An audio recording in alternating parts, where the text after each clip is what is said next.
tengo la mala fama que a veces las clases son muy extensas, que duran más de una hora y media, dos, a veces tres inclusive. Pero la clase hoy es bien corta porque es bien fácil, ¿ok?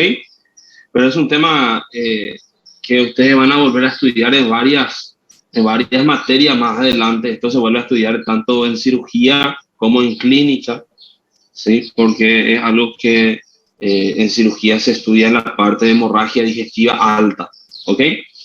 Lo que vamos a ver hoy va a ser la úlcera péptica, ¿sí? Es un tema, eh, así como les dije, bastante hablado dentro de toda la medicina porque es bastante frecuente, ¿sí? Es bastante frecuente.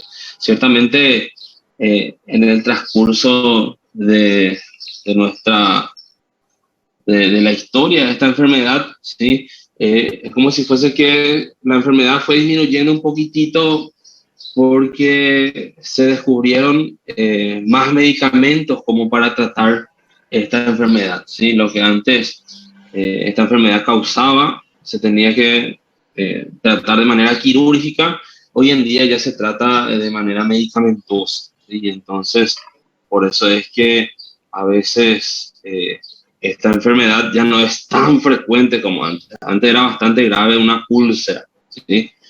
Y hoy en día ya es menos frecuente porque se descubrieron muchos medicamentos para tratar esta enfermedad, ¿sí? Muy bien. Doutor, Sí, le escucho. antes de pensar na aula, podia disponibilizar os slides da parte renal? Porque em la plataforma não tem nada. No, todavía no pasó. Voy a disponibilizar. Renal, yo le di a usted eso, o al doctor Miller. Usted deu parte de Ah, ya. insuficiência Infuria, renal. sí, recuerdo. Uhum. Ok, voy a disponibilizar, ¿sí? Tá bem, graças. Ok, perfecto.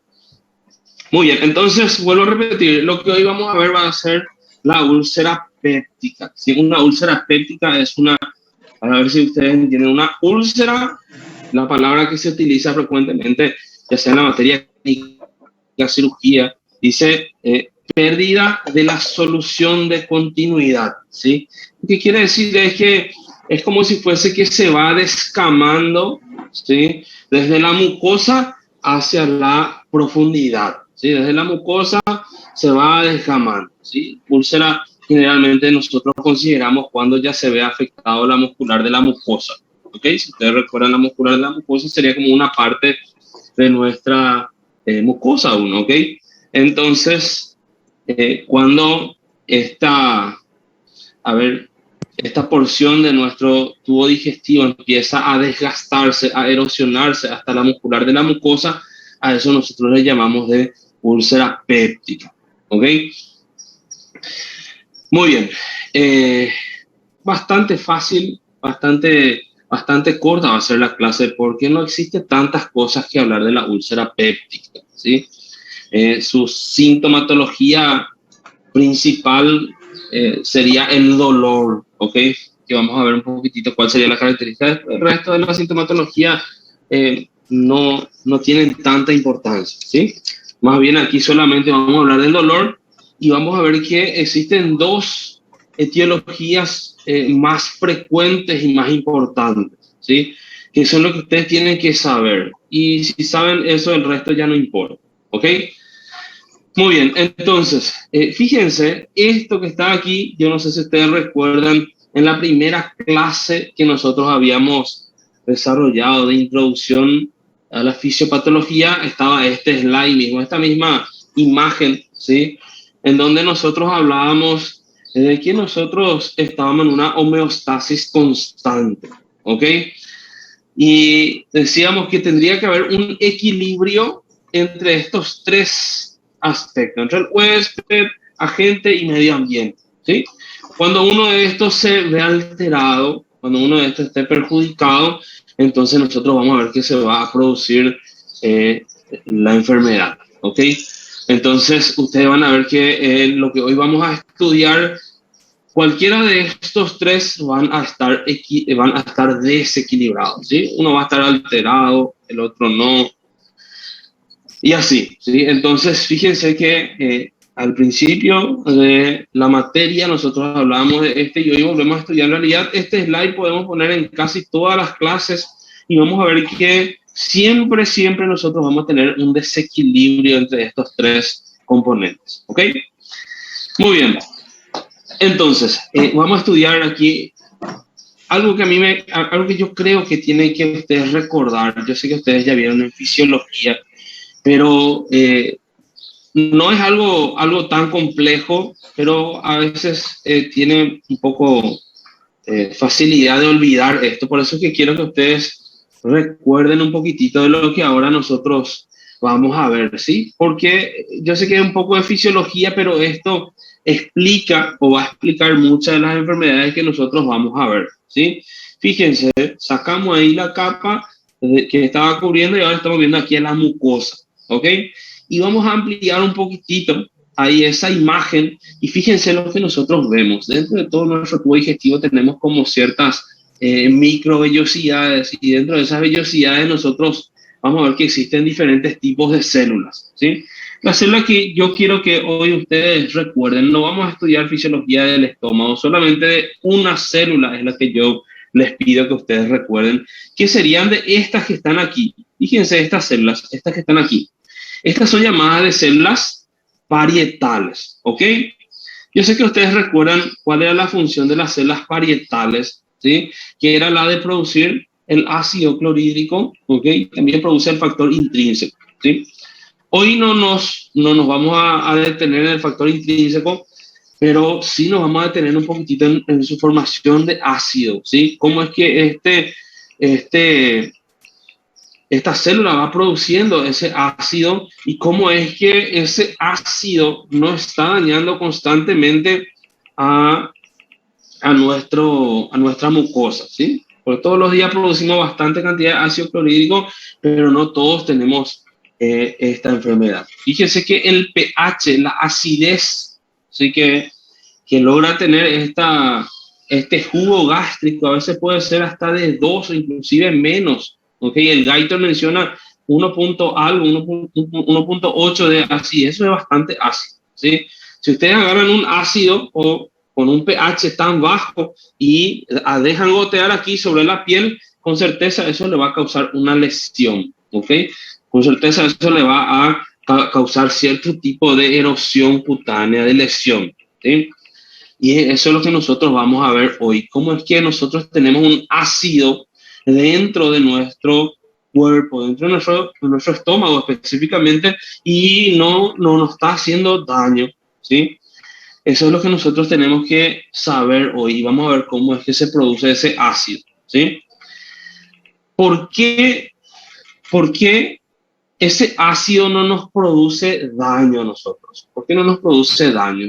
Porque nosotros tenemos, dentro de todas estas células, tenemos células mucinosas, células que pueden producir mucus, ¿ok? Y ese mucus forma como una capa que está recubriendo a nuestra mucosa, ¿sí? Generalmente mayor a 1 milímetro suele ser esta capa de mucus que está recubriendo. Y ese mucus que le estoy diciendo, eso nosotros vamos a ver que nuestras células también liberan bicarbonato dentro de ese mucus, ¿sí? Si nosotros comparamos el ácido gástrico con el mucus, ¿sí? El pH del mucus puede ser de 7, inclusive más, ¿ok? Y el ácido estomacal, así como le dije, entre 2 a 3 más o menos, inclusive puede ser menos, ¿sí? Para quien no recuerde nomás, ¿sí? Cuanto el pH esté más bajo, ¿sí? Nosotros hablamos que es más ácido, ¿ok? Cuando el pH está más elevado, decimos que está más alcalino, ¿sí?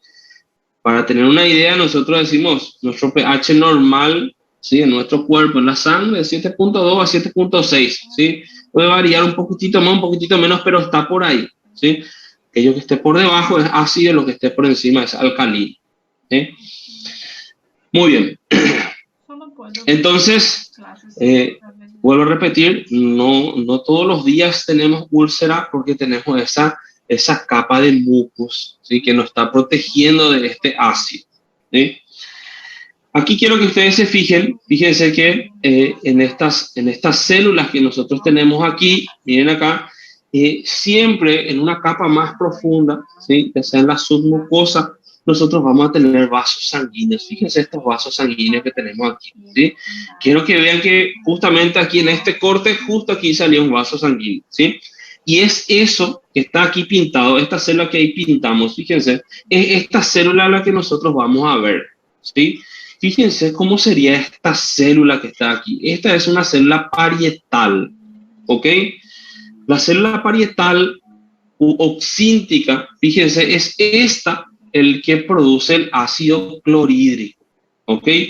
Ese ácido clorhídrico que produce, él tiene que liberar hacia este sitio que nosotros tenemos aquí, que es la luz del canalículo, ¿sí? Que si nosotros comparamos con esta imagen, fíjense, esta célula parietal tendría que liberar ese ácido que está produciendo hacia este sitio que está, ¿ok? Hacia la luz del estómago, ahí es donde tiene que liberar, ¿sí? Primero libera aquí a esta luz del canalículo y después esto va a ser transportado hacia la luz del estómago, ¿ok? Muy bien. Por el otro lado, fíjense, lo que les estoy mostrando aquí sería el intersticio, sería el espacio que esté rodeando a la célula, y aquí un vaso sanguíneo, ¿ok? Así como les dije, lo que estamos viendo es esta célula aquí más de cerca, ¿ok? Fíjense, imagínense aquí estas células que están aquí y la célula parietal y aquí un vaso sanguíneo. Es lo que estamos viendo, pero un poquitito más de cerca, ¿ok? Ahora, inclusive, fíjense lo que vamos a hacer. Esto que está aquí sería la luz, ¿sí?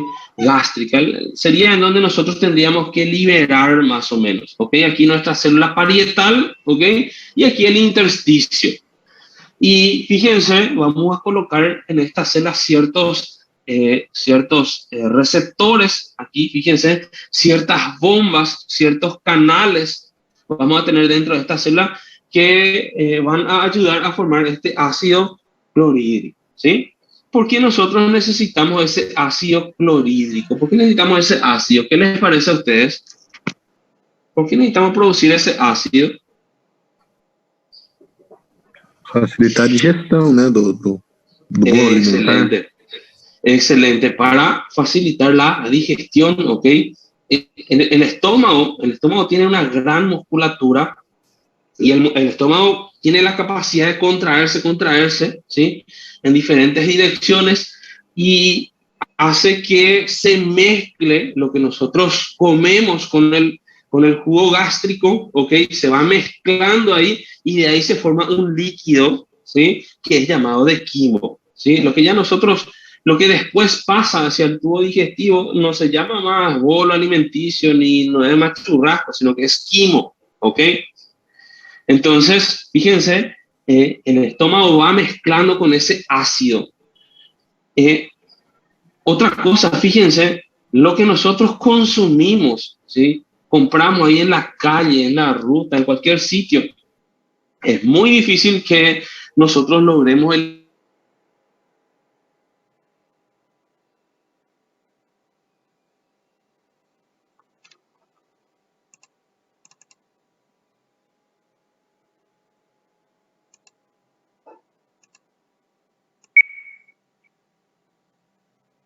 ácido. Nosotros no podemos vivir en un ambiente con esa acidez, ¿ok? Nadie puede vivir. Y el Helicobacter pylori, él sí consigue, ¿sí? Entonces vamos a ver hoy que una de las etiologías principales que está produciendo esta úlcera péptica es es el Helicobacter pylori, ¿sí? Entonces, esa acidez a nosotros nos sirve también entonces como un mecanismo de defensa, ¿sí? Porque no permite que ningún microorganismo esté proliferando dentro del estómago, ¿sí? Muy bien, entonces, aquí quiero que ustedes presten un poquito de atención, ¿sí? Esto es tal vez muy molecular, ¿sí? Tal vez no sé, no les sirva a ustedes tanto como más adelante, como cuando ustedes sean médicos. Estoy seguro que esto tal vez se lleguen a olvidar de vuelta, le pasa a cualquiera. Pero es algo que yo quiero que ustedes entiendan, ¿sí? No que memoricen, quiero que ustedes entiendan esto que nosotros vamos a ver aquí, ¿ok? Estos receptores, estas bombas, ¿sí? Fíjense, esto se llama bomba de protón, ¿ok? Aquí hay una molécula, un antitransportador. Y fíjense en lo que nosotros estamos viendo. Esto sería como la parte que correspondería a esta célula. Fíjense, esta sería como la célula parietal. Fíjense que lo que nosotros hicimos es nada más sacamos la célula y le dejamos aquí un espacio. Esto sería la célula parietal, ¿sí? Inclusive dejamos todos sus receptores, dejamos sus bombas, sus canales, ¿ok? Para que nos resulte más fácil, ¿ok? Aquí estaría nuestra luz canalicular y aquí el intersticio, ¿ok? El intersticio. Fíjense, lo que yo quiero mostrarle a ustedes ahora es cómo se llega a formar esto que está aquí, ¿sí? Cómo se llega a formar el ácido clorhídrico, ¿ok? Eso es lo que yo quiero mostrarles a ustedes porque tiene importancia en la formación de las úlceras pépticas, ¿ok? Entonces, fíjense aquí, dentro de las células parietales nosotros tenemos esta molécula que estamos viendo ahí que sería el agua, ¿ok? Como en cualquier otra célula, ¿sí? Nosotros tenemos el agua dentro de nuestras células, ¿ok? Fíjense qué va a ocurrir con el agua dentro de las células parietales, ¿ok? Va a ocurrir una disociación, ¿ok? ¿Qué significa eso? Que por un lado, el hidrógeno que tiene el agua, fíjense, por eso les pinté aquí todo en azul, el hidrógeno que tiene el agua va a separarse del OH, que sería el hidróxido, ¿ok? Entonces, fíjense, aquí se disoció el agua, ¿ok? Miren qué más ocurre dentro de las células parietales. El hidróxido puede unirse al dióxido de carbono, ¿ok? Fíjense, ¿qué va a formar esto aquí? ¿Qué va a formar esto? Vamos a poner así, miren acá ya estamos haciendo una mezcla de esto con esto, ¿sí? ¿Qué va a formar esto dentro de estas células? El bicarbonato.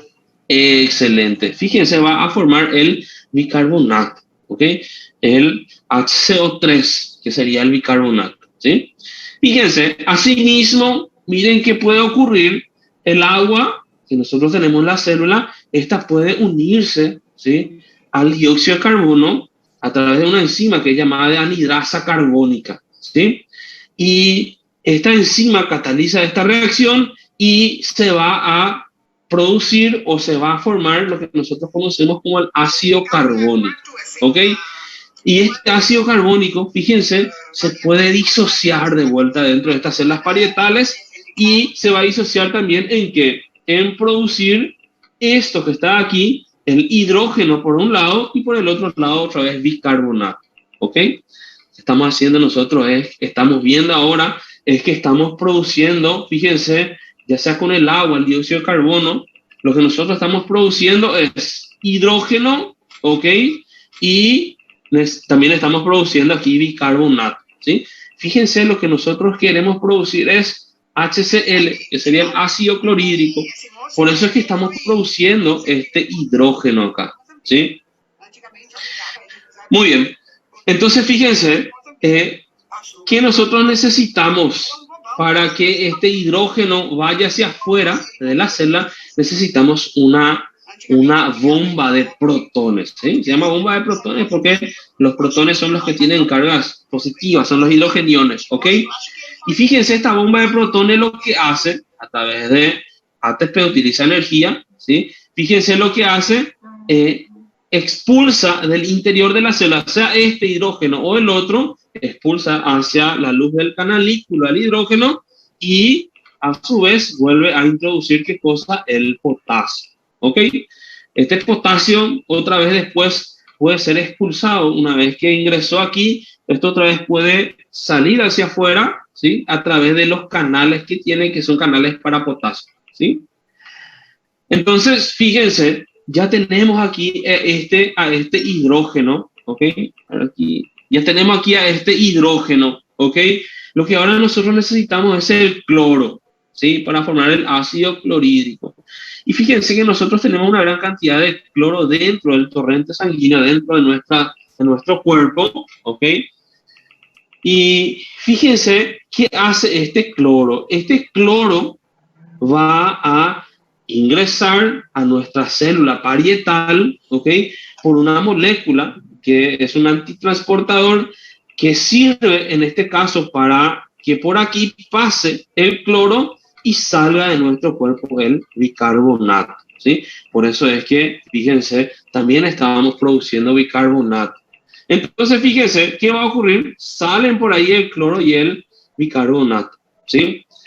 ¿Qué ocurre con ese cloro? Ese cloro tiene que ir ¿hacia dónde? Tiene que ir aquí, a la luz del canalículo, ¿sí? Por dónde va a salir y presenta o tiene, fíjense, tiene unos canales que son los canales de cloro, ¿ok? Ya en este canalículo, ¿sí? En este canalículo, el hidrógeno y el cloro, fíjense, se unen y forman, en este caso, el ácido clorhídrico, ¿sí? También aquí nosotros vamos a ver que aparte de eso, las células parietales mismas por ósmosis liberan el agua, liberan hacia los canalículos, ¿sí? Entonces nosotros tenemos una solución acuosa de ácido clorhídrico, ¿sí? Eso es lo que al final nosotros tenemos. Es de esa manera que se va formando nuestro ácido clorhídrico, ¿sí? Es importante que ustedes sepan que el ácido carbónico se va a disociar, ¿sí? En una molécula de hidrógeno y en una de bicarbonato, y tal vez, no sé si alguna vez van a volver a estudiar esto, ¿sí? Lo que a mí me interesa que ustedes sepan es cómo es que esto está funcionando, ¿sí? Que estas células que están aquí presentan unos receptores, fíjense, esos que están ahí, miren ahí, esos que están ahí, que una vez que ellos son estimulados, ellos van a, en este caso, producir el ácido clorhídrico, ¿sí? El receptor que llega aquí le estimula, perdón, el neurotransmisor que regresa aquí o nuestro péptido o lo que sea, que venga aquí a estimular a este receptor, eso va a hacer que nuestra célula parietal empiece a producir una mayor cantidad de ácido clorhídrico, ¿ok? Y receptores, ¿de qué son los que estos tienen estas células para que se produzca el ácido clorhídrico? Fíjense, tenemos receptor de acetilcolina, ¿ok? La acetilcolina es el neurotransmisor del sistema nervioso parasimpático, ¿ok? Fíjense, a ver si ustedes recuerdan, no voy a procurar si hay o no monitor, pero quiero que ustedes me digan cómo llegaba la información autónoma al estómago. ¿Quién recuerda cómo llegaba la información autónoma al estómago? ¿Plexo solar? Excelente. Por un lado el plexo solar, ¿ok? Por un lado el plexo solar, pero por el otro lado teníamos nosotros nuestro vago izquierdo, ¿sí? El vago izquierdo viene, excelente, el nervio vago izquierdo viene y termina en la curvatura menor del estómago, ¿ok? ¿Y el nervio vago es simpático o parasimpático? Ahí tiene su micrófono encendido ahí. Parasimpático, doctor. Parasimpático, excelente. Muy bien, el nervio vago es un nervio parasimpático, ¿ok? Y tanto el nervio vago que está llegando al plexo solar como el que llega a la curvatura menor del estómago, ellos están trayendo información parasimpática, ¿ok? Y en esa terminación, esa información parasimpática está liberando... Alguien tiene su micrófono muy fuerte. Kenyon. Yo le puedo silenciar a Kenyon. Ahí está. Ya. Ok. Entonces, fíjense aquí. Esa información parasimpática, cuando llega, está estimulando a estas células parietales van a empezar a trabajar más. ¿Para qué? Para producir ácido clorhídrico. ¿Ok? Fíjense, ¿por qué tiene importancia tal vez esto? ¿Por qué tiene importancia? Hoy en día cambió mucho el tratamiento de las úlceras pépticas, ¿ok? Pero antiguamente, ¿qué se hacía a los pacientes que tenían úlceras recurrentes? Como todavía no tenían medicación, Fíjense que ellos hacían la vagotomía troncular, ¿sí? Cortaban, seccionaban el vago que llegaba al estómago, ¿sí? El vago izquierdo se iba y bien arriba, ¡pum!, seccionaban, ¿ok? Se veía que se sacaba mucha información parasimpática, otras vísceras, después se hacía la vagotomía selectiva y después la vagotomía súper selectiva. Lo que iban haciendo es como si fuese que iban cortando cada vez más las pequeñas ramas que daba el nervio vago hacia el estómago. ¿Ok? Entonces, hoy en día todavía está como elección en ciertas situaciones hacer una vagotomía, ¿sí? Todavía se hace la vagotomía, pero ya existen otros mecanismos de cómo, en este caso, tratar una úlcera, ¿sí? Pero entonces tienen que saber que el nervio vago es el que está trayendo a este neurotransmisor, ¿sí? Y que hace que esta célula esté secretando. Ahora, ¿cuál sería otro? Fíjense, tenemos también a lo que sería la gastrina, ¿ok?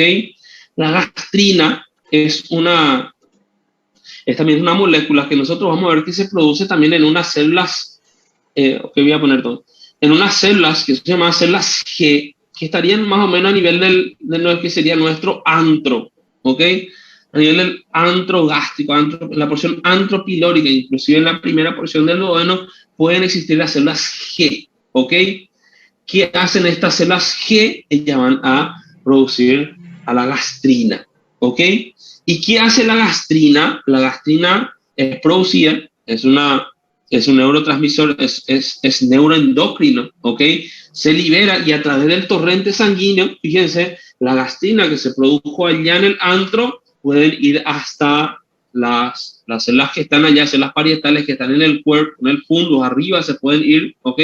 Y esta gastrina puede ir a acoplarse a su receptor que está en la célula parietal, ¿ok? Entonces, ¿qué va a ocurrir? Cuando ocurre esto, va a ocurrir esto que nosotros vimos aquí, ¿sí? Y esa célula parietal va a producir una mayor cantidad de ácido clorhídrico, ¿ok? Y por otro lado, otro estimulador, otro agonista, ¿sí?, sería la histamina, ¿sí? Existen las que son llamadas de células enterocromafin dentro de lo que sería nuestro estómago, y ellas producen a la histamina, ¿sí? Entonces esta histamina presenta aquí un receptor, también receptor H2, y cuando la histamina logra acoplarse a esto que nosotros estamos viendo aquí, ¿sí?, a este receptor, entonces esto también va a estimular a la célula parietal y va a producir ácido clorhídrico, ¿ok? Ustedes ya estudiaron estos fármacos o los fármacos, los inhibidores de la bomba de protones, o estos fármacos que se usan para la úlcera o para la gastritis. ¿Ya estudiaron ustedes en farmacología? ¿Sí o no? Sí. Ok, un ratito, espérenme un ratito.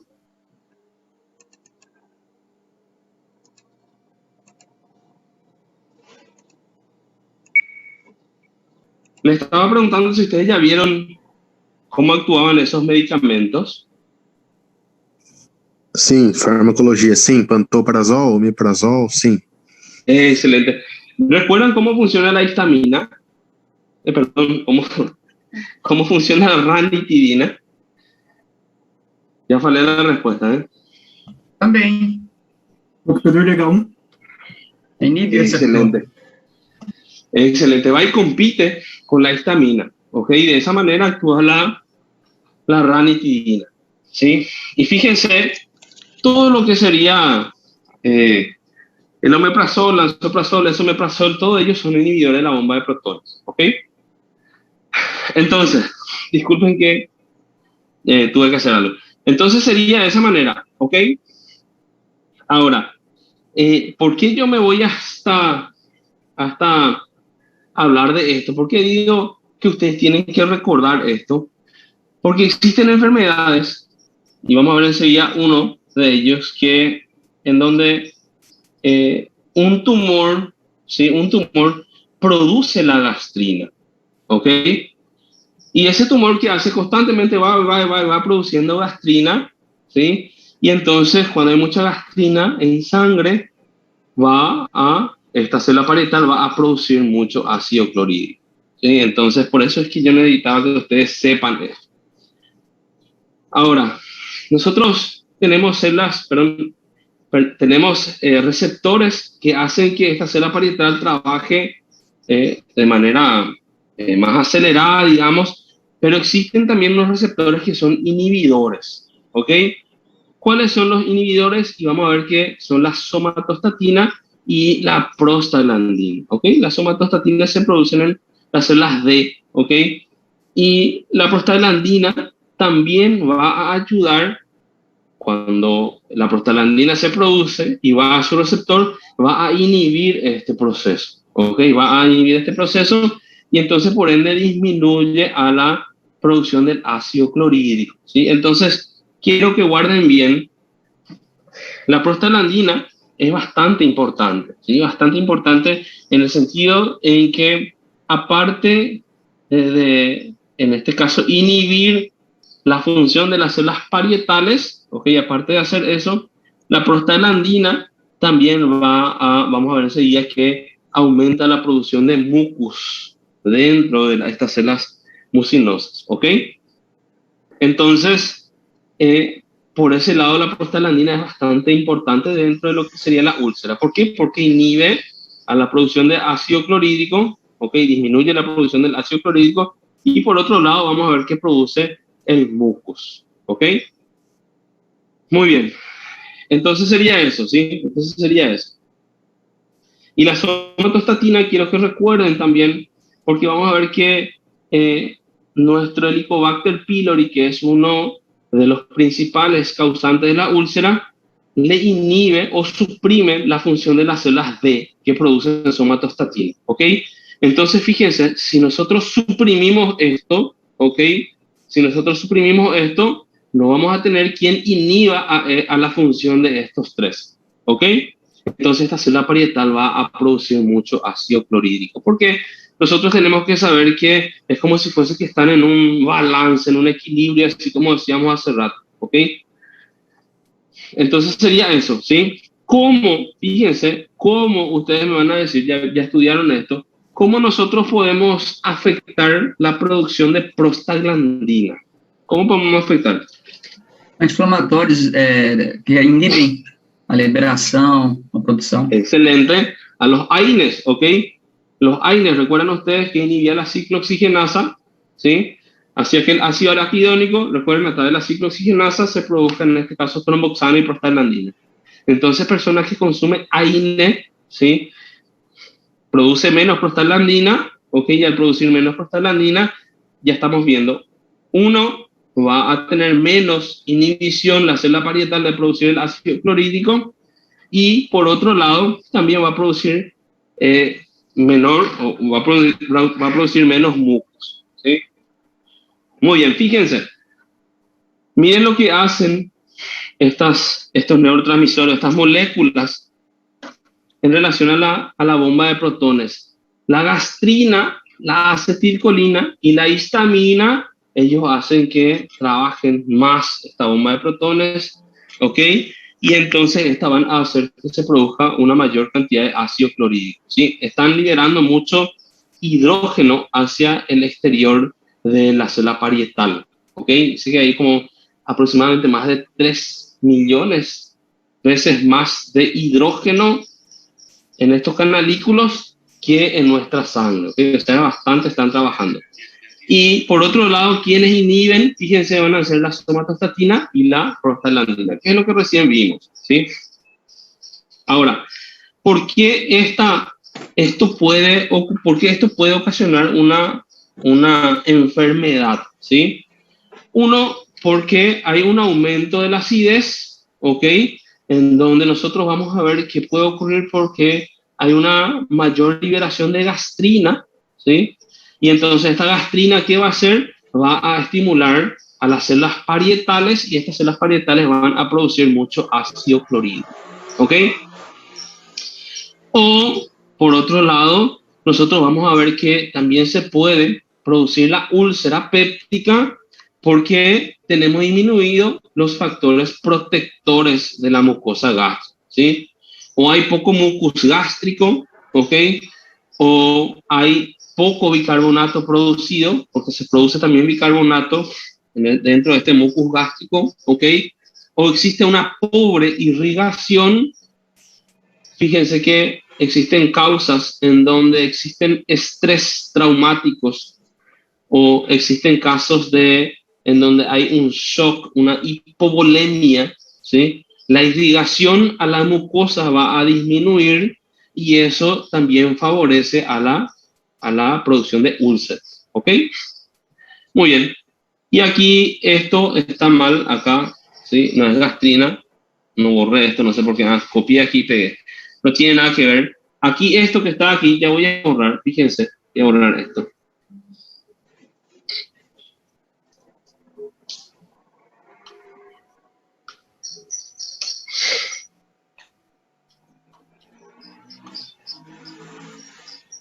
Ok, ahí se ve lo que hace rato decía gastrina, ¿sí? Ok, fíjense, también otro factor protector es el turnover, ¿ok? ¿Qué sería eso?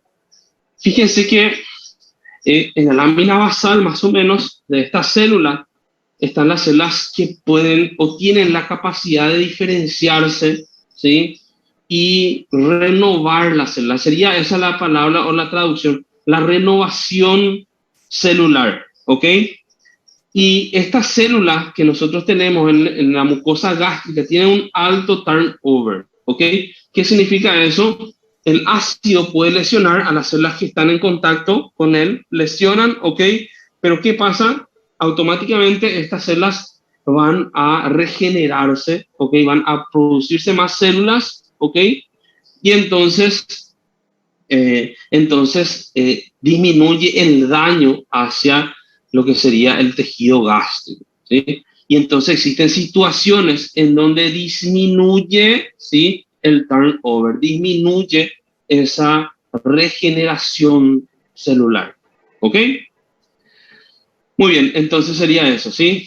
Y aquí fíjense en esta imagen, voy a colocar esto por aquí para que vean un poquitito. Fíjense, lo mismo que vimos recién, cuáles van a ser las fuerzas lesivas, ¿sí? No solamente el ácido gástrico, sino que también las enzimas pépticas, ¿sí?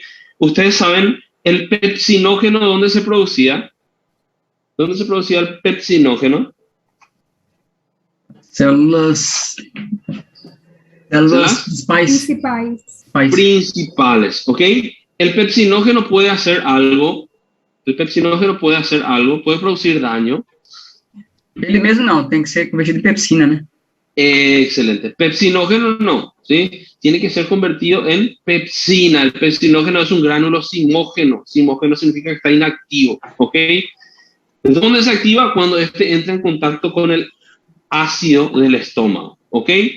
Imagínense, dentro del estómago ellos se activan, ¿ok? Pero no lesionan a nuestro estómago. ¿Por qué? Porque nosotros tenemos esta barrera de defensa, estas fuerzas defensivas, así como dice, ¿ok? Y uno de los más importantes, fíjense, es la secreción de moco, ¿ok? Mientras haya esa secreción de moco, entonces tanto la pepsina como el ácido del estómago no van a producir lesión o daño a este tejido, ¿ok? Fíjense, secreción de bicarbonato al moco, ¿ok? Si nosotros colocamos aquí, fíjense, voy a colocar aquí al jugo gástrico, aquí arriba, fíjense, aquí estaría el jugo gástrico, el ácido gástrico, ¿ok? Entonces, si nosotros medimos el pH aquí dentro a este jugo gástrico, ¿sí? Así como les dije, el pH ahí está entre 2 a 3, inclusive puede ser menos, ¿ok? Pero si nosotros medimos aquí el pH del mucus, de esto que está aquí, fíjense, sería aproximadamente de 7, ¿sí? De 7 más o menos, o sea que hay una gran diferencia, ¿sí? ¿Por qué tiene ese pH? Porque existe secreción de bicarbonato, ¿ok? Este mucus tiene un gran aporte o es rico en bicarbonato, ¿sí? Muy bien. Otra fuerza defensiva, ¿sí? Que nos va a proteger también a nosotros el flujo de sangre en la mucosa, ¿ok? Por eso es que nosotros decíamos aquí, fíjense, la irrigación, ¿ok? Es necesario tener buena irrigación a este nivel, ¿ok? Es necesario tener buena irrigación a este nivel. ¿Para qué? Uno, para que una célula, fíjense, que esté produciendo mucus, y para que produzca más mucus necesita buena irrigación. Si comparamos una célula que recibe buena irrigación y una que recibe poca irrigación, ¿sí? Nosotros vamos a ver que existe una gran diferencia de producción de mucus, ¿ok? Entonces, nosotros tenemos que tener un buen flujo de sangre hacia nuestra mucosa, ¿ok? Eso por un lado. Ahora, por otro lado, dice que cuando hay una mayor irrigación, existe una mayor regeneración celular, ¿ok? O sea que se va produciendo, se lesiona esta célula, ¿sí? Y las que están en la lámina basal, empiezan a volver a multiplicarse y a regenerarse, ¿ok? Entonces, es necesario que haya un buen flujo, un buen aporte sanguíneo, ¿sí? Muy bien. Fíjense, aquí está lo que estamos viendo, capacidad regenerativa del epitelio. Es lo que nosotros llamábamos recién de turnover, ¿ok? Muy bien. Después, fíjense, al transporte de la membrana apical y superficial existía dentro de estas células parietales, existen su membrana apical y vaso lateral, ¿ok? Vaso lateral. Y dentro de estas porciones de la membrana tiene que existir un buen transporte de ciertos iones, ¿ok? Muy bien, y fíjense, por otro, la elaboración de prostaglandinas, ¿sí? Que nosotros ya vimos para qué sirve la prostaglandina, cómo está funcionando la prostaglandina. Decíamos recién que, por un lado, ayuda a la producción de mucus, ¿sí? ¿Cómo? Y esta prostaglandina, fíjense, recién veíamos, aparte de inhibir o de disminuir la producción de ácido clorhídrico, la prostaglandina también, fíjense, ayuda a que haya un mayor flujo de sangre, ¿ok? ¿Por qué? Porque la prostaglandina es un vasodilatador, ¿ok? Se produce prostaglandina y hay una vasodilatación, hay una mayor circulación sanguínea y eso favorece la producción de mucos y a la regeneración epitelial, ¿sí? Ahora, ¿cuáles o cómo se puede producir estas lesiones? Fíjense aquí, infección por Helicobacter pylori. Ok, ya les dije, es el único que puede vivir dentro de esta mucosa gástrica. Ok, es el único que puede crear un ambiente alrededor suyo que no sea tan ácido y él pueda protegerse. ¿Sí? Muy bien. Otro, fíjense el AINE, el ácido acetilsalicílico. Fíjense, el tabaco, alcohol, la hiperacidez gástrica, ¿sí? Que puede ocurrir en muchísimas situaciones, hiperacidez gástrica. Una persona que tiene un traumatismo cráneoencefálico, tenga una lesión nerviosa, ¿sí? Existen situaciones en donde hay un mayor estímulo parasimpático y empieza a liberarse, en este caso, más neurotransmisores, la acetilcolina, y eso estimula mucho a la producción de ácido, ¿ok? O así como les dije, por ejemplo, la disminución, decíamos, de la vascularización, en caso de, por ejemplo, hemorragias, ¿sí? Quemaduras. En esos casos se pierde mucho plasma, se pierde mucha sangre, ¿ok?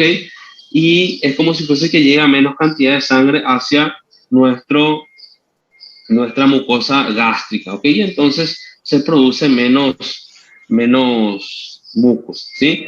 Fíjense, otro mecanismo por el cual se produzca mucho ácido clorhídrico, el reflujo duodeno gástrico, ¿sí? A veces puede existir, una estenosis duodenal, una estenosis gástrica. ¿Qué significa estenosis? Disminución del calibre, ¿ok? Y un mecanismo por el cual también las células parietales responden o producen ácido es cuando la pared del estómago se distiende, ¿ok? Cuando se distiende la pared del estómago se empieza a secretar mucho ácido, ¿ok? Y a veces cuando hay un reflujo, ¿sí? Duodeno gástrico, supongamos la causa sea un, una fibrosis, ¿sí? Que provoca una estenosis ahí, entonces en esos casos eso va a distender la pared del estómago y eso hace que se produzca una mayor cantidad de ácido. Y fíjense aquí, en esta imagen, es como si fuese que no tiene tanto mucus, ¿ok? No se está produciendo, no existe tanta fuerza defensiva, ¿ok? Y entonces va a ser mucho más fácil la lesión de este epitelio, ¿sí? Fíjense, ¿cuáles son las causas más frecuentes? Porque existen varias en las cuales pueden disminuir eso. La isquemia, así como le dije, la isquemia, ¿qué va a hacer? La isquemia, el shock, fíjense, ¿qué es lo que hacen? Disminuyen la vascularización, disminuyen la cantidad de sangre que van a llegar hasta la mucosa, ¿sí? Y por eso se produce menos mucus, ¿ok? Muy bien, entonces son situaciones en donde se produce eso. El retraso del vaciamiento gástrico, ¿ok? Eh, existen alimentos que cuestan o que quedan mucho más tiempo en el estómago que otros, ¿sí? Por ejemplo, una comida copiosa, una comida rica en grasa, un churrasco que tiene mucha grasa, eso es como si fuese que tarda más dentro del estómago, ¿sí? Para después que continúe su trayecto hacia el duodeno, ¿ok? Por eso es que a veces dentro del tratamiento de lo que sería una úlcera se ve también el lado dietético, ¿sí? Se le dice que tiene que comer un poquitito cada tanto y que no sean comidas tan grasosas, ¿sí? Muy bien, y ciertos factores del huésped, ¿ok? Ahora, fíjense cómo queda aquí. Miren aquí, esta es la muscular de la mucosa. Miren cómo esta muscular de la mucosa ya se vio afectado, ¿ok?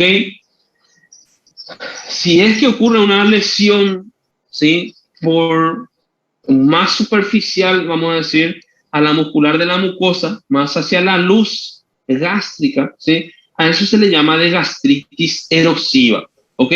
Pero ya cuando compromete la muscular de la mucosa, eso es llamado de úlcera gástrica, ¿ok?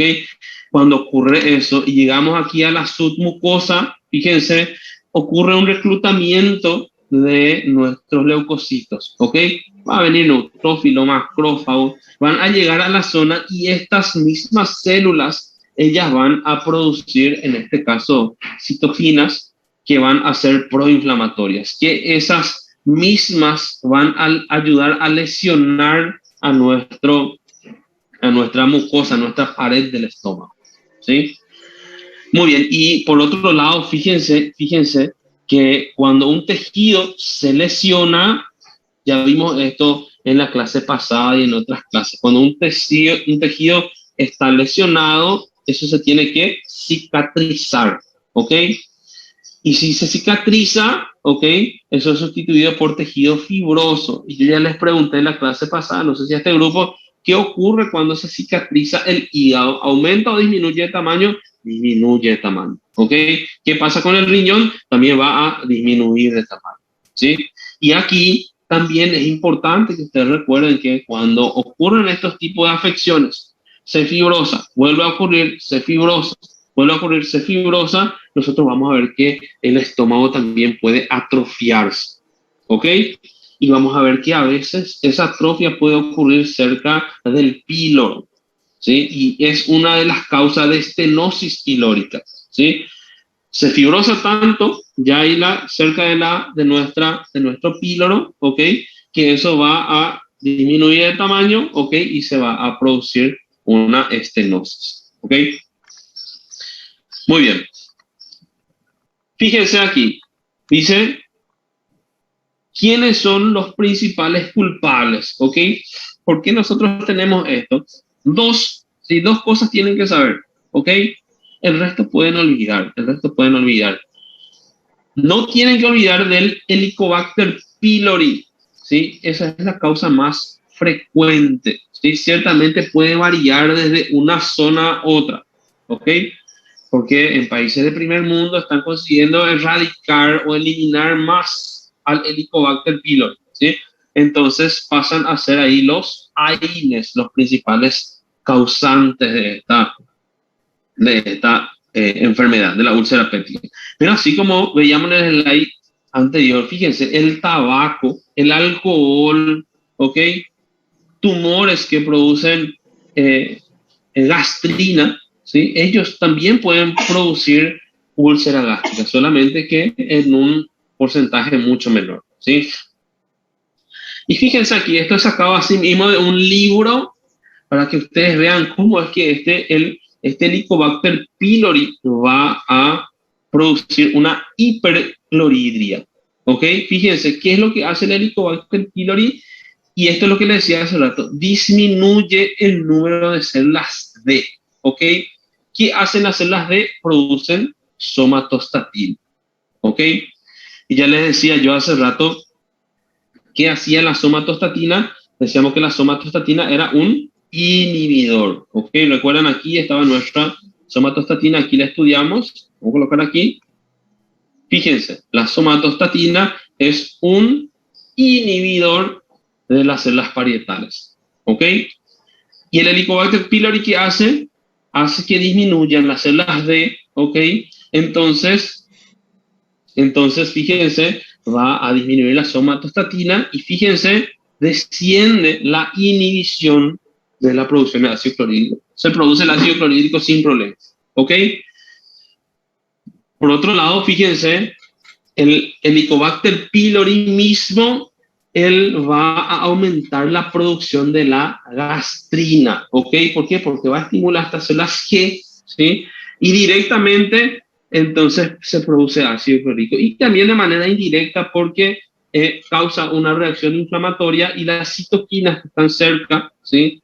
Las células que producen citoquinas, que son proinflamatorias, ellas también pueden hacer que se estimulen estas células G y se produzca una mayor cantidad de gastrina. ¿Ok? Entonces, por ese mecanismo, el Helicobacter pylori hace eso. Y fíjense, la clínica de una úlcera péptica, ¿ok? ¿Qué es lo que tiene ese paciente que tiene úlcera? Tiene dolor abdominal, tiene dolor en el epigastrio, ¿ok?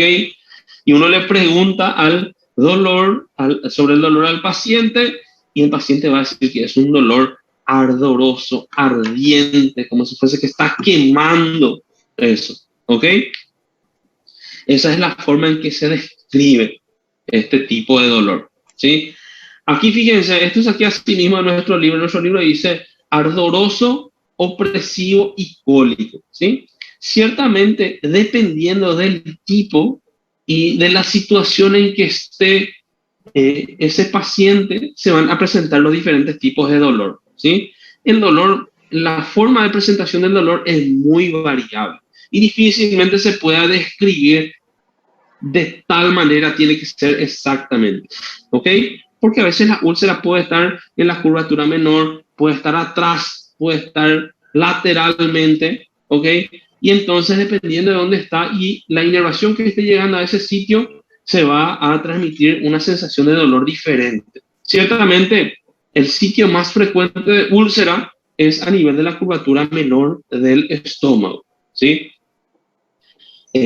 Pero no es el único y la úlcera puede estar en cualquier parte. Por eso es que la descripción de dolor que tiene que ser de esta manera no es tan certero, ¿sí?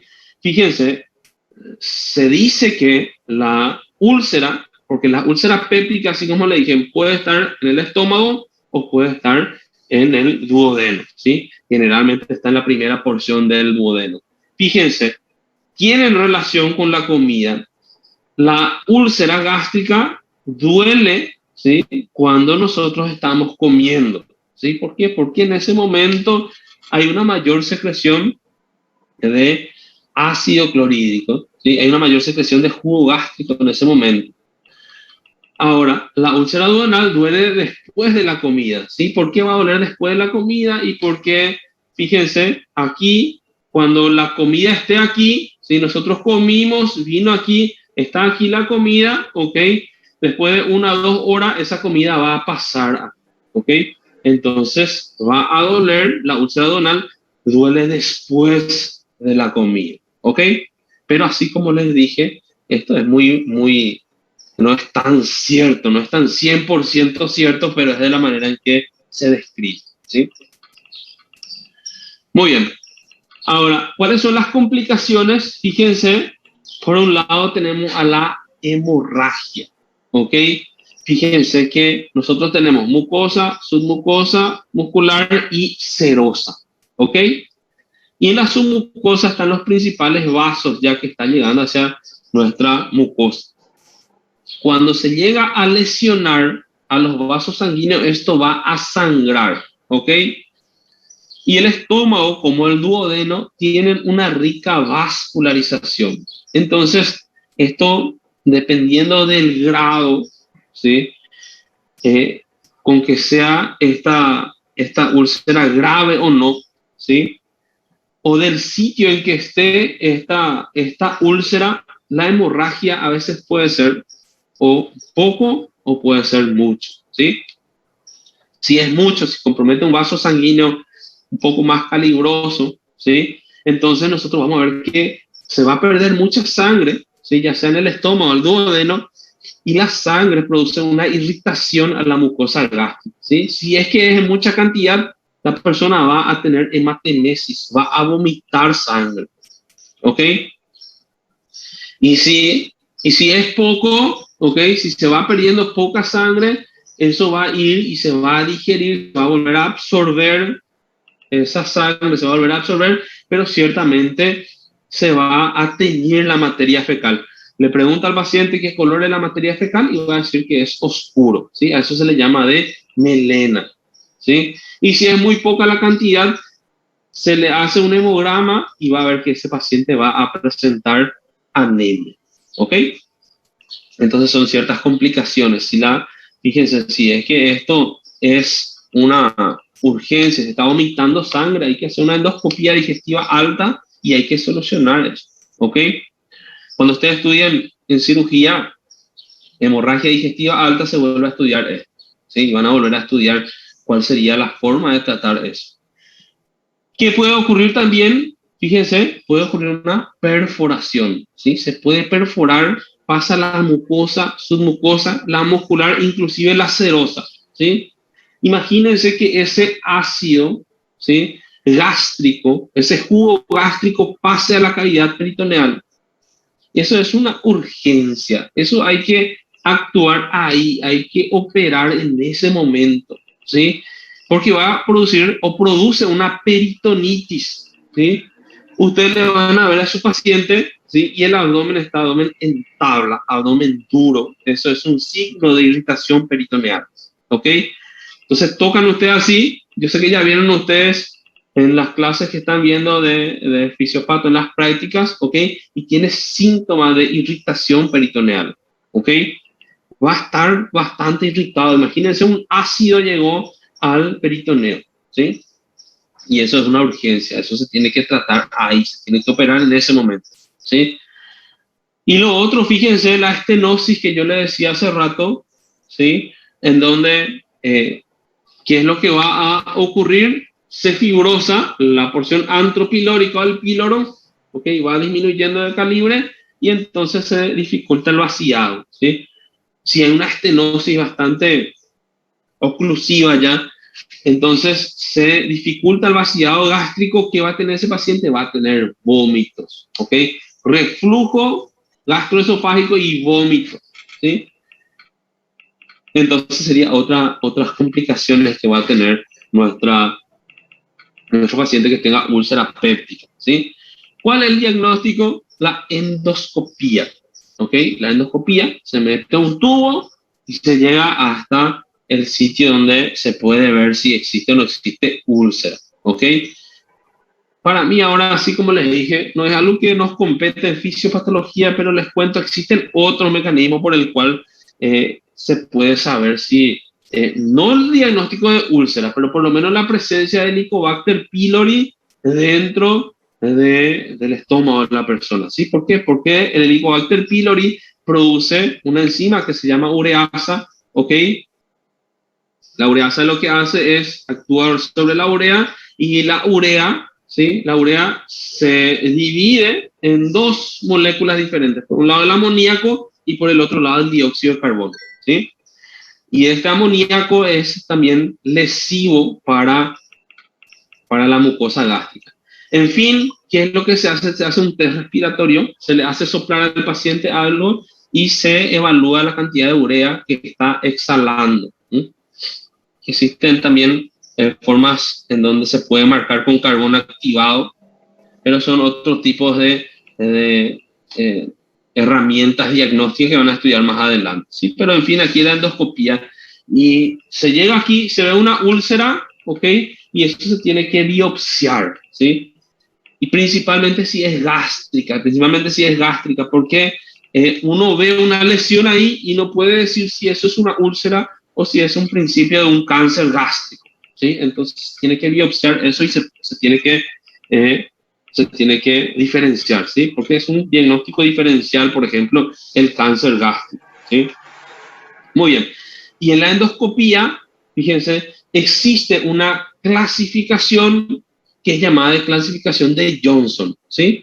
Que está hablando un poco de la situación o del sitio anatómico en que nosotros vamos a encontrar a las úlceras, ¿sí? La clasificación de Johnson tipo 1, ¿sí? El tipo 1, nosotros vamos a ver que la úlcera, ¿sí? La úlcera generalmente está ahí a ese nivel. Si ustedes recuerdan, en la curvatura menor del estómago, aquí nosotros hablamos de una porción vertical y una porción horizontal, ¿ok? En este sitio, a nivel de la curvatura menor, estamos más o menos a nivel de la incisura angularis, ¿ok? Y es en el Johnson tipo 1, es en ese sitio en donde se encuentran las úlceras, ¿sí? Es el tipo de úlcera más frecuente que nosotros tenemos, el de Johnson tipo 1, ¿ok? El Johnson tipo 2 existen en dos partes, fíjense, puede estar en el cuerpo o antro, ¿ok? Pero al mismo tiempo existe una úlcera duodenal. Sí, generalmente la úlcera duodenal está en la primera porción del duodeno a nivel del bulbo duodenal, a nivel de esa dilatación, ¿sí? Pero cuando existe en los dos, entonces nosotros hablamos de Johnson tipo 2, ¿ok? El Johnson tipo 3, fíjense, ya es una úlcera que nosotros decimos que es prepilórica, ¿sí? Fíjense, aquí está el píloro y antes mismo de pasar hacia el duodeno, en la porción prepilórica, ahí va a estar esa úlcera que es de Johnson tipo 3, ¿ok? Es prepilórica, está en la porción más distal de nuestra porción antropilórica, ¿sí? Muy bien. Después tenemos el Johnson tipo 4, que es una úlcera bastante alta, bien arriba, casi en la unión esófago-gástrica. Nosotros encontramos el Johnson tipo 4, ¿sí? Y tenemos el Johnson tipo 5, fíjense como el Johnson tipo 5, úlceras por todos lados, ¿eh? Existen situaciones donde generalmente están asociados más a personas que consumen crónicamente AINES, ¿okay? O puede ser personas que tengan el síndrome de Zollinger-Ellison, ¿sí? Que es en donde se produce mucha gastrina, ¿sí? Fíjense, aquí estamos hablando, yo soy tipo 1, 2, 3, 4 y 5. Fíjense, no siempre tiene que haber una hipercloridria, no siempre tiene que haber un aumento en la secreción ácida del estómago para que haya una úlcera. Solamente fíjense, en el Johnson tipo 2 y tipo 3, fíjense, solamente acá hablamos de hipercloridria, ¿ok? Ahora, en el Johnson tipo 1, tipo 4 y tipo 5, inclusive puede, en este caso, no haber una hipercloridria, haber una normal o hipocloridria. Y entonces, ¿por qué se produce si está normal e inclusive poco ácido clorhídrico? ¿Por qué? Porque los mecanismos de protección no están funcionando, ¿sí? No se está produciendo el mucus gástrico principalmente, ¿sí? Si no se produce el mucus gástrico, entonces el ácido que está normalmente es capaz de lesionar a nuestro tejido gástrico, ¿sí? Muy bien. Y aquí fíjense, esto es lo que le estaba diciendo, este es el síndrome de Zollinger-Ellison, ¿ok? Fíjense, es una enfermedad en donde existe un tumor, fíjense, este tumor que está aquí, que es productor de gastrina, ¿ok? Ese tumor puede estar en el duodeno o en el páncreas, ¿ok? O en ese sitio, ¿sí? Aquí a este nivel, en un triángulo, fíjense, que es llamado de triángulo del gastrinoma, ¿ok? Dentro de este triángulo es el sitio más frecuente en donde se puede encontrar el gastrinoma. Aquí se extiende desde lo que sería a nivel del conducto cístico y conducto hepático común. De ahí se traza una línea que va a pasar por la segunda hasta la tercera porción del duodeno, ¿ok? Y después otra línea que va a pasar a nivel de la unión de la cabeza con el cuello del páncreas y la otra línea que conecta con la línea que ya mencionábamos, ¿sí? Entonces, esto es llamado de triángulo del gastrinoma, ¿sí? Y entonces, ¿qué hace este tumor? Produce gastrina. Y la gastrina vimos hoy que va y estimula la célula parietal para que produzca ácido clorhídrico, ¿sí? Muy bien, entonces sería esto el síndrome de Zollinger-Ellison, ¿sí? No hay nada más que hablar de esto. Esto, si nosotros vamos a estudiar un poquito más a profundidad, si ya vamos a estudiar, ¿y cómo vamos a identificar? Y en realidad hay que dosar la gastrina en sangre, ¿sí? Porque va a tener una hipergastrinemia, ¿sí? Si tiene una hipergastrinemia, ok, se hace una tomografía, ¿sí? Para saber dónde posiblemente puede estar ese tumor productor de gastrina. ¿Sí? Muy bien, entonces sería eso, ¿sí? Sintomatología, persona va a tener úlceras, ¿ok? Va a tener úlceras porque va a producir mucho ácido, ¿ok? Va a estimular de más a nuestras células parietales, ¿sí? Muy bien, eso es todo, ¿sí? Fíjense, aquí dice que está apasionado, sé lo que quiero sentir, y en realidad lo que siente, el Helicobacter pylori es el que está molestando. Muy bien, eso es todo. ¿Dudas? Hoy primera vez creo que fue una clase bien fácil, corta, sin estrés. Doutor, eu tenho uma dúvida. Sí, Na hiperacidez, aumenta a produção de suco gástrico, certo? sí. Tem alguma enfermidade que faz o suco gástrico ficar mais ácido, por exemplo, chegar a 0 ou a 1? Y mira que el Guyton dice que la acidez llega a 0.8. O sea que es bastante ya ácido luego normalmente el jugo gástrico, ¿sí? Ahora que llegue hacia una hiperacidez sería una producción excesiva de ácido clorhídrico, ¿sí? Y una de las causas que nosotros vimos, así como te dije, podría ser la enfermedad de Zollinger-Ellison, en donde se produce el tumor que produce gastrina y eso estimula mucho a estas células parietales, ¿sí? Y a veces hasta produce una hiperplasia de células parietales, se multiplican en mayor cantidad de estas células parietales, ¿sí? O existen, por ejemplo, ciertas úlceras que se llaman úlceras de Curling o úlceras de Cushing, ¿sí? Son diferentes tipos de úlceras en donde hay una mayor estimulación parasimpática, ¿sí? Se libera mucha acetilcolina y eso hace que las células parietales, ¿sí? Las células parietales produzcan mucho ácido clorhídrico. Y al producir mucho ácido clorhídrico, el pH va a estar muy bajo. ¿Ok? Perfeito, então, doutor. Graças. Muy bien, ¿otra duda? Existe algum medicamento que vai Sí. aumentar a produção de mucos? Sem ser aqueles que dilatam vasos, tal, que melhoram a irrigação. Algum outro específico? No se habla de ningún medicamento para a ver que haga que aumente la producción de mucos. He visto el protocolo de tratamiento en Estados Unidos, en Brasil y acá en Paraguay. Sí, estuve fijando y son muy parecidos, son muy parecidos. En Brasil utilizan mucho un macrólido, ¿ok? Un macrólido combinan con una amoxicilina y inhibidor de la bomba de protones, ¿ok? Esos 3 medicamentos por 14 o inclusive más días, ¿ok? Y ese es el mecanismo, no existe otro medicamento que haga mayor producción de mocos. En Estados Unidos, ellos utilizan un macrólido, ¿sí? Y a ese macrólido le agregan un metronidazol y un inhibidor de la bomba de protones, o sea, un esomeprazol, lansoprazol, lo que sea, ¿ok? Pero a diferencia de Brasil, por ejemplo, producen metro, ¿sí? Y en Paraguay se utiliza, en realidad es una monoterapia nomás, más macrólido, ¿sí? Y inhibidor de la bomba de protones. Pero no existe, que yo sepa, medicamento que haga que aumente la producción de mucos. Sí existe un medicamento que no hace que produzca mayor moco, sino que va y actúa como el moco, como el moco gástrico. El sucralfato se llama, ¿sí? Sucralfato va y cubre a la pared del estómago, ¿ok?